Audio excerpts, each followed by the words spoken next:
Olá, professor. Olá, professora. Nesse programa vamos tratar do tema alfabetização e letramento. Quando pensamos em alfabetização, logo nos vem à mente a escola. No entanto, o mundo está repleto de práticas sociais mediadas pela escrita. Na rua, no supermercado, no banco, na livraria, na banca de jornal, na biblioteca. A função de uma boa prática de alfabetização é abrir para os alunos as portas do mundo letrado. Por isso, além de ensinar as letras e os sons correspondentes, uma boa prática de alfabetização deve ensinar o aluno os diversos usos e formas da língua que existem nesse mundo, onde a escrita é um meio essencial de comunicação. Vamos ver agora algumas famílias de diversas classes sociais que mostram como a leitura de histórias funciona como uma espécie de boas-vindas ao mundo da linguagem que se escreve. John, com a idade de 3 anos e meio, ele já começou a se interessar por leitura. Então, como a gente pegava o trem, uma viagem muito longa, né? Para criança, você sabe, né? Dentro do trem começa a fazer bagunça, chorar, tudo, né? Então, para distraí-lo, eu levava gibis, revista e comecei a ler para ele. E com isso daí ele demonstrou ter bastante interesse. E ele olhava e perguntava: mamãe, o que está escrito aqui? Aí eu falava, né? E com isso daí ele foi mais memorizando, né, as palavras. A partir desse momento, ele foi aprendendo a ter mais gosto, né, pela leitura. E quando eu pensei que não, ele já estava lendo. Até fiquei admirada, porque tem as estações, são várias estações, são 20 e poucas estações, né? E ele chegava no trem e olhava e lia, né, de uma estação até a outra, do começo até o final, ele lia todas as estações. E o pessoal ainda ficava admirado, falava: imagina, esse menino lê, né? Eu acho que ele está decorando. Eu falei: não, não está decorando, ele realmente lê. Era admirado por amigos e inimigos e temido. Ele amava a guerra. Seus 2 filhos mais velhos, ele os educou para se tornarem homens de armas. E lá se foi o sapo dando seus pulinhos. Desde pequeno eles têm relação com os livros, né? Com a literatura, desde os livros com figuras só, e depois com histórias. O João, que é maior, tem 7 anos, a gente sempre lê para os dois, né? Lia desde pequenininho, mesmo quando eles não compreendiam, até a gente contava histórias e até um pouco além. E sempre lendo, uma coisa que a gente sempre fez era contar a história lendo. Isso, de certa forma, foi trazendo interesse para as palavras, enfim. O João, que é o maior, acabou se interessando muito lá com 5, 6 anos a começar a escrever as primeiras palavras. O Jorge, que é menor, já em função, eu acho que do João já saber ler agora, ele já tem se interessado, inclusive já escreve, já lê, já reconhece algumas palavras. Peço passagem entre os barquinhos.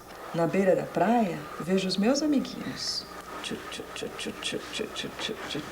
Em casa, a gente muito frequentemente se dispõe a estar com eles e folhear um livro de criança, um livro infantil, comentar as figuras, ler a história para eles.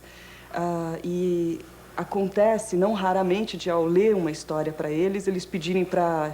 Acabando, no momento em que a gente acaba, eles pedem para ler de novo. E às vezes até uma terceira vez. Quer dizer, é uma coisa que tanto é parte do dia a dia por ser do nosso trabalho, como também é muito próximo das atividades que dão prazer a eles, lúdicas, né? O livro está lá presente, muito frequentemente. É um manusear o material escrito, ter a curiosidade. Então, muitas vezes vem uma foto de uma publicidade, acham interessante, querem saber do que se trata, que produto é aquele. E, às vezes, quando é algo dirigido ao público infantil, eles já começam a relacionar com o mundo e até emitir opiniões. Esse aqui é feio, não gosto, esse desenho é ruim, esse aqui é bom, etc. Rafael descobriu na escola o prazer de recitar poesias. E agora compartilha com sua família o que aprendeu na creche.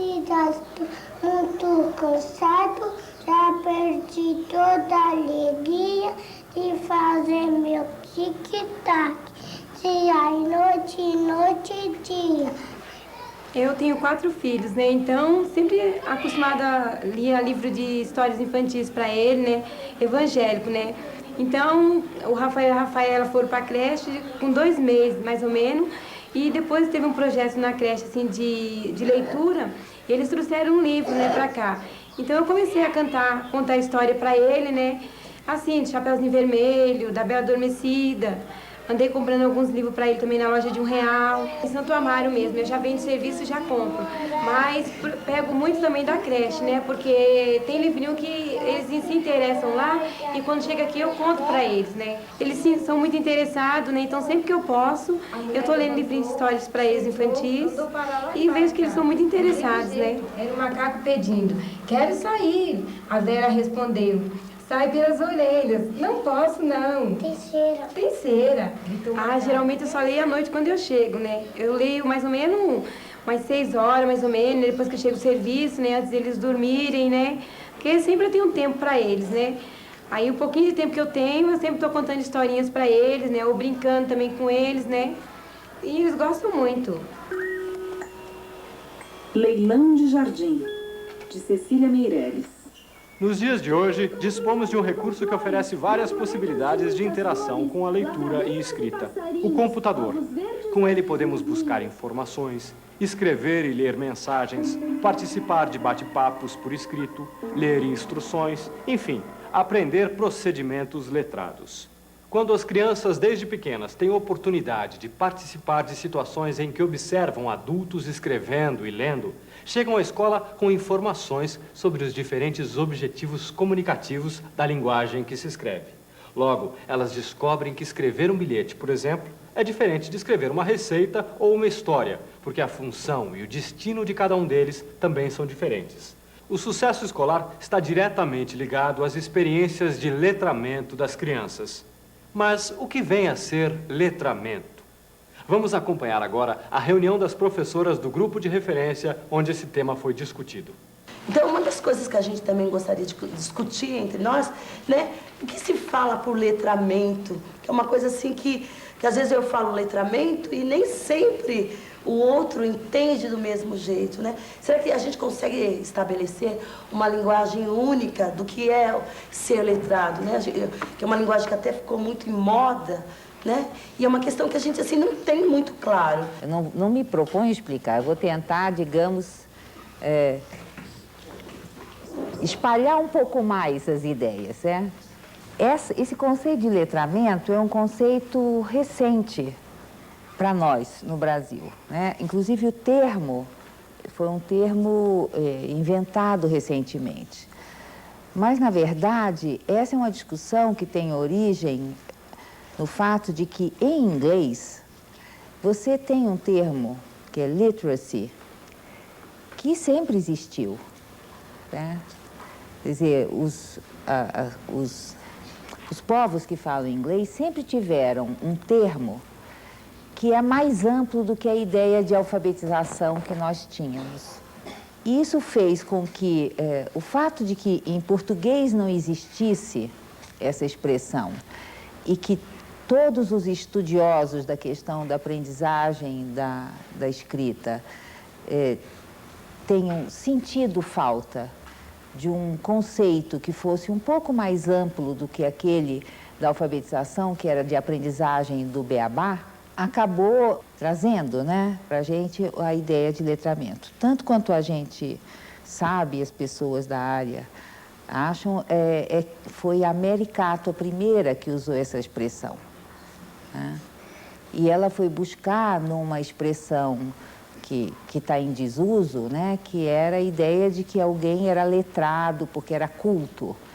A palavra letrado, em português, sempre existiu.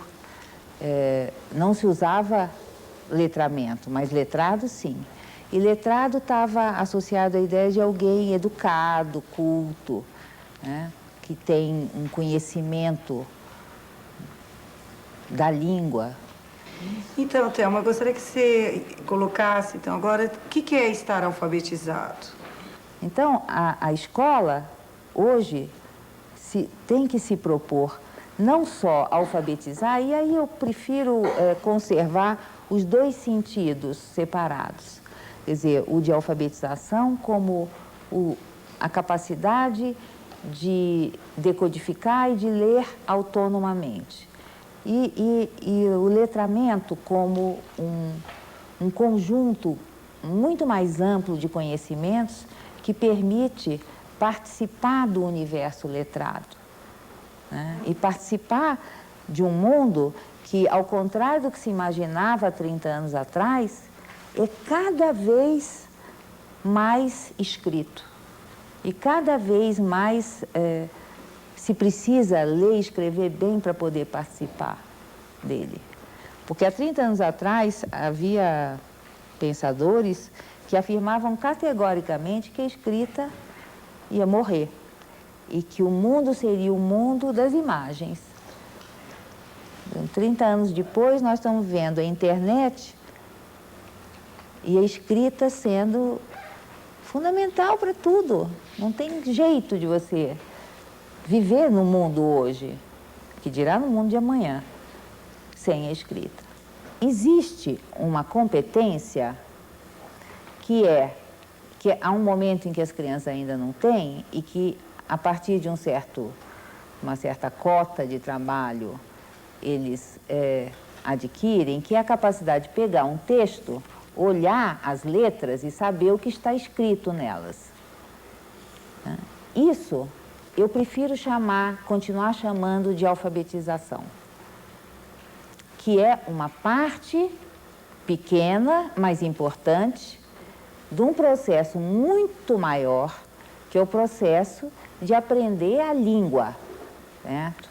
De aprender, por exemplo, de aprender o que cabe à escola ensinar da língua materna, porque a família, a comunidade ensinam a falar, mas à escola cabe ensinar todos os outros usos da língua que não são do cotidiano e não são da vida familiar.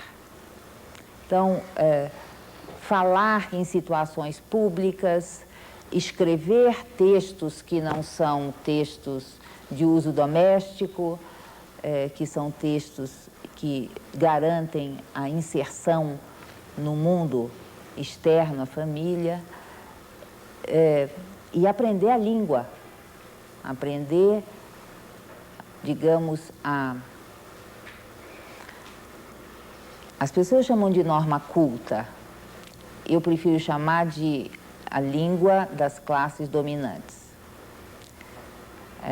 A língua das classes dominantes é essencial ensinar para todas as crianças, porque ela é um fator poderoso de inclusão e todas as crianças têm o direito a ela. Nós não temos que ensinar as crianças a falar essa língua, mas nós temos a obrigação de ensiná-los a escrever essa língua. E escrever na maior variedade de gêneros que for possível ensinar na escola. Então, todo o trabalho que a gente tem chamado de letramento é todo esse resto que inclui a alfabetização, mas que é bem mais amplo que ela. O contato frequente com práticas de leitura possibilita que as crianças produzam oralmente a linguagem que se usa para escrever, mesmo antes de estarem alfabetizadas. Vamos acompanhar algumas dessas cenas em sala de aula.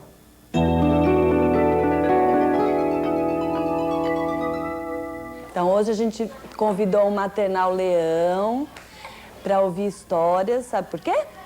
Porque o pré-2000, eles ouvem muita história, já sabem contar um montão de histórias, e aí eles resolveram convidar vocês para conhecer as historinhas deles. Vocês gostam de história? Então tá bom, volta lá. As ovelhas subiram, Maria subiu também. Observem que Sharon, apesar de adaptar a história a partir do que conhece de memória, conserva as características da linguagem escrita. As ovelhas subiram, Maria subiu também. As ovelhas desceram. Maria desceu também. Cadê o ratinho que estava aqui? O gato comeu meia dúzia de coisinha que deixa a gente feliz. Então começa a ler. Queijinho, maionese, beijinho da namorada, joaninha no nariz, esguicho, cachorro, estrelinha, abraço, bombom, uma rima que deu certo. Hoje, nessa atividade, nós podemos observar que as crianças que não leem convencionalmente, elas podem fazer esse tipo de atividade, porque é um momento que ela pode se apropriar da linguagem que se escreve.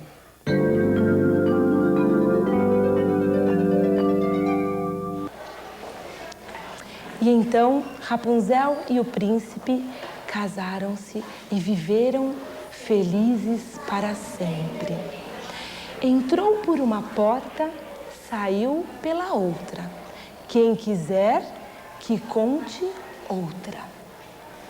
Quem vai me contar uma bela história? Que história você quer contar pra gente, Ana? Chapeuzinho Vermelho. Então pode contar, por favor. Era uma vez uma menina conhecida como Chapeuzinho Vermelho.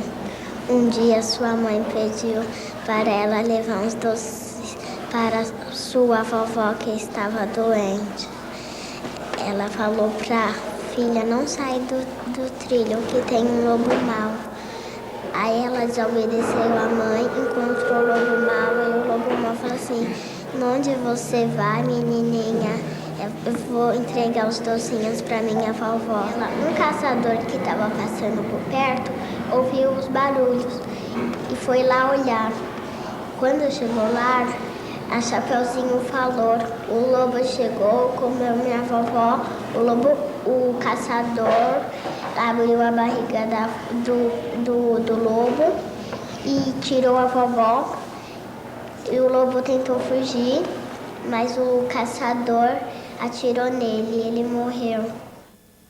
A atividade que foi desenvolvida com o meu grupo hoje foi um reconto de histórias. As crianças do meu grupo aproveitam muito esse momento, curtem, né, fazer o relato de uma história ou contar uma história que ouviram ou que leram. Então, eles recontam para os colegas e essa situação acontece com o grupo quinzenalmente. Isso fica claro, como nós pudemos ver hoje, uma das minhas alunas, a Ana, que tem uma hipótese de escrita silábico alfabético, ela mostrou o quanto ela conhece da linguagem escrita, ao recontar essa história. A atividade permanente de leitura em sala de aula requer planejamento. Os textos devem ser lidos pelo professor antes de serem apresentados à classe e devem ter qualidade e diversidade. É importante que se garanta na escola a presença de outros textos além das histórias infantis. É o que nos mostram a professora Florentina com um texto instrucional, a professora Valéria com um texto informativo e a professora Angélica com crônicas.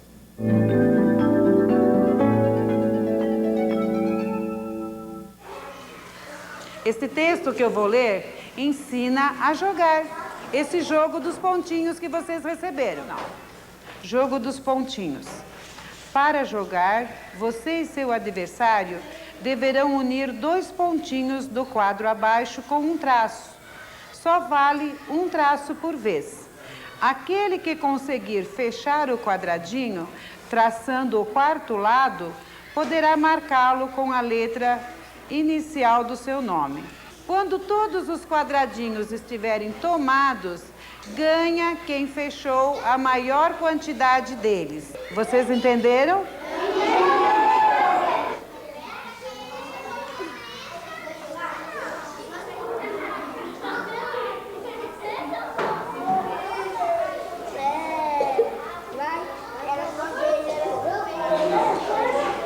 Eu vou ativar aqui.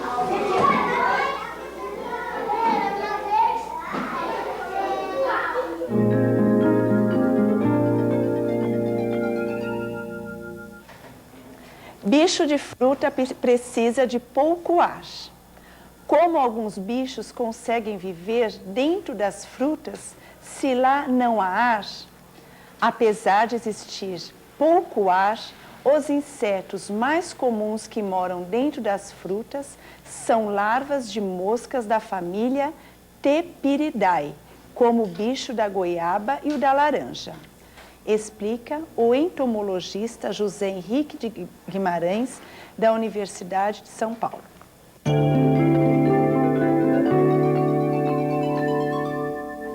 Hoje eu vou ler para vocês uma crônica. E ela se chama Serás Ministro? Esse vai ser ministro, sentenciou o pai. Logo que o garoto nasceu. E você, com esse ordenado micho de servente, tem lá poder para fazer nosso filho ministro? Duvidou a mãe. Então, só porque meu ordenado é micho, ele não pode ser ministro? A Rádio Nacional deu que Abraham Lincoln trabalhava como cortador de lenha no mato e chegou a presidente dos Estados Unidos. O uso na escola de textos que existem fora dela ajuda a criar um contexto letrado, um ambiente alfabetizador. Mas o que será ambiente alfabetizador?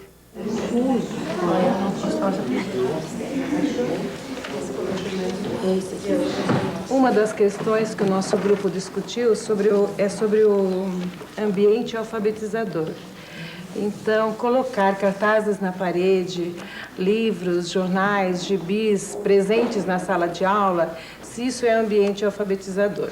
Você constrói na sua sala de aula um ambiente alfabetizador, não porque você pendura cartazes ou porque você tem livros ou coisas desse tipo. Você constrói um ambiente alfabetizador quando você traz para dentro da sala de aula a maior variedade possível de práticas sociais de leitura e de escrita. Um ambiente alfabetizador é uma rede de práticas sociais de leitura e escrita que, dentro da qual o alfabetizando vai se constituindo como alguém letrado.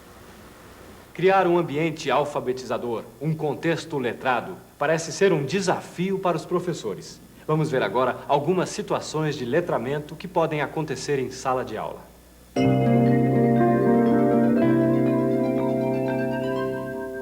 Todo mundo aqui conhece uma agenda? Eu vou colocar no grupo cada uma agenda, cada grupo eu vou colocar uma agenda para vocês verem como que...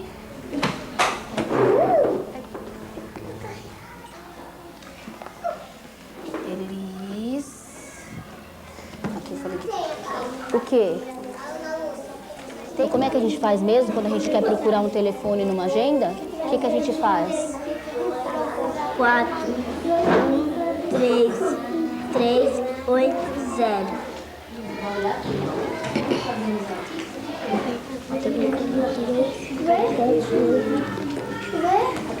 O telefone é 8, 1, 0, 1, 5, 3, 7.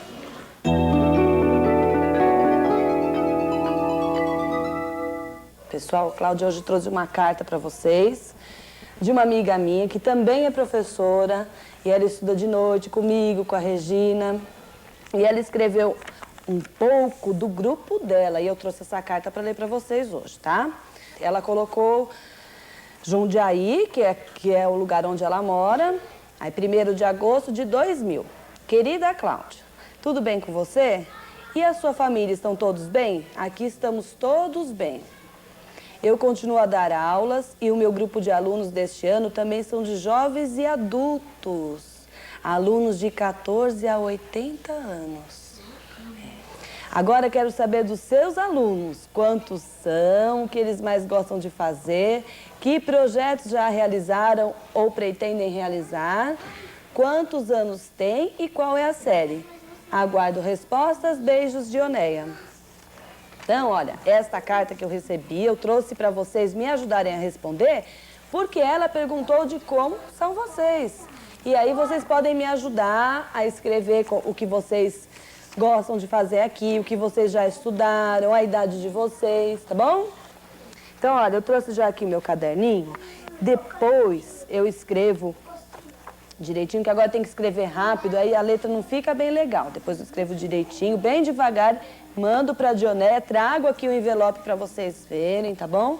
A gente coloca no correio e aí espera outra resposta, certo? Eu começo sempre uma carta, sabe como? Escrevendo a data.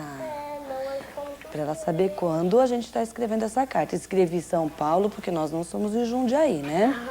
Agora eu vou escrever aqui, hoje é dia 11 de agosto de 2000. E vou escrever assim. Querida Dionéia. Obrigado pela sua carta. Ah, então vou escrever isso aí mesmo, Gui. Eu queria começar assim também.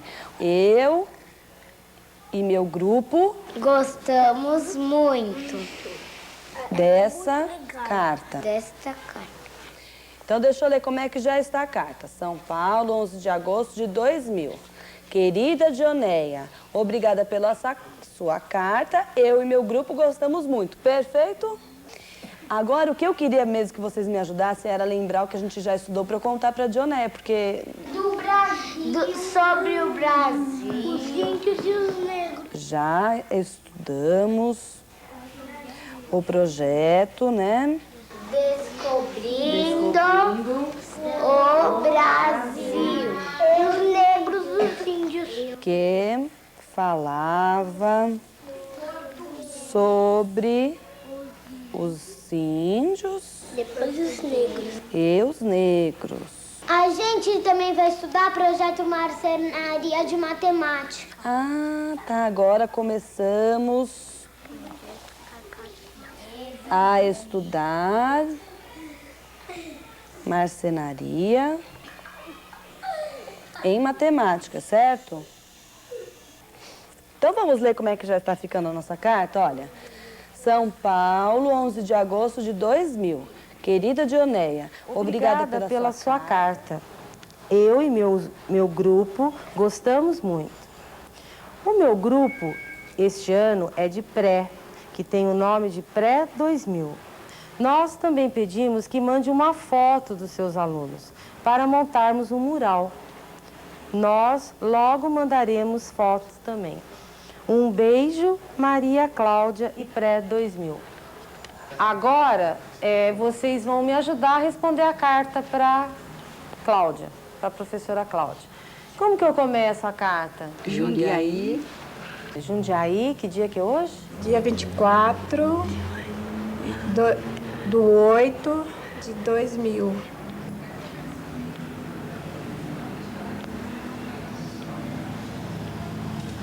Querida professora Cláudia, né? Querida professora Cláudia. Foi um prazer ter recebido a tua carta.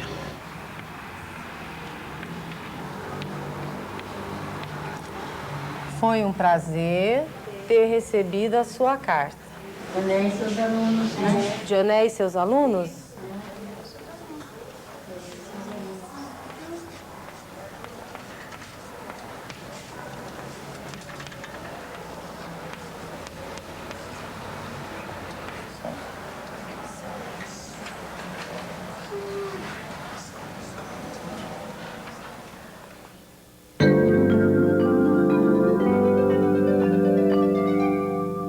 Bom, agora, quem já leu o livro em casa, pode vir aqui na biblioteca e trocar por outro e em seguida anotar no papel de vocês o nome do livro. Professora, não é revista?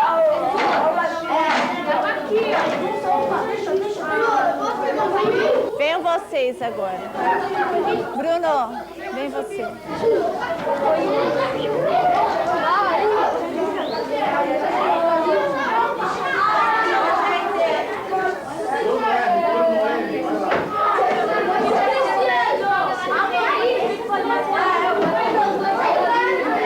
Pode escrever, vai lá, Dani.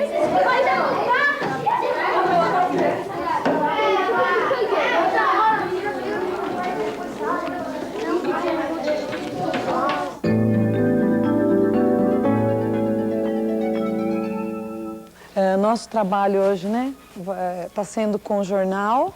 Vocês já pegaram os jornais, folhearam, escolheram a notícia que vocês iam, né, ler e socializar com a classe, com os amiguinhos. E esse trabalho, como nós combinamos, seria feito em dupla. Isso. Vocês ficaram satisfeitos com a escolha que fizeram aí das notícias? Então tá bom. Agora vocês vão fazer uma leitura silenciosa junto com o coleguinha aí, para depois vocês contarem o que vocês leram.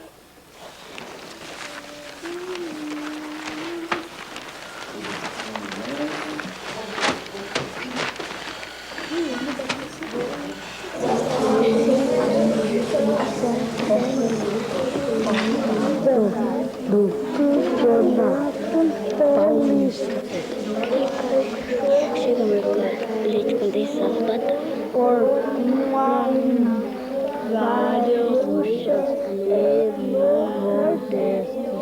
Agora vamos à socialização. Cada dupla vai contar para os colegas a notícia que leu. Quem quer fazer o primeiro? Vocês? Então pode começar. Aqui fala sobre uma aposentada de 70 anos. Ela é uma senhora, no caso, né? Ela roubou a bolsa de uma professora que se chamava Célia Regina Robb Gata, né? Quando os guardas pegaram ela, eles se impressionaram por causa que o tamanho da ficha criminal dela tinha mais de 2 metros. Foi localizado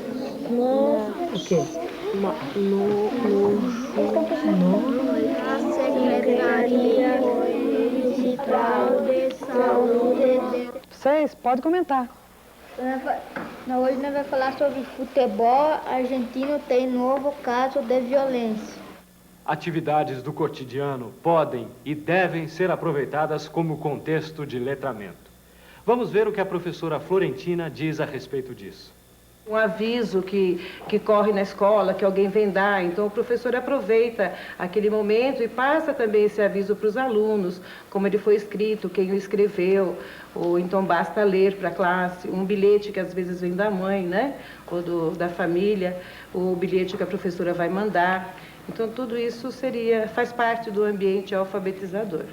Durante muito tempo a gente avaliou que bastava colocar as crianças em situações onde elas teriam acesso aos textos, onde a gente leria textos de diferentes gêneros, onde elas pensariam sobre esses textos, e isso garantiria que elas dominassem o sistema, o código. Metade da classe, com essa imersão nesse contexto, metade se alfabetiza, metade continua tão analfabeto quanto chegou.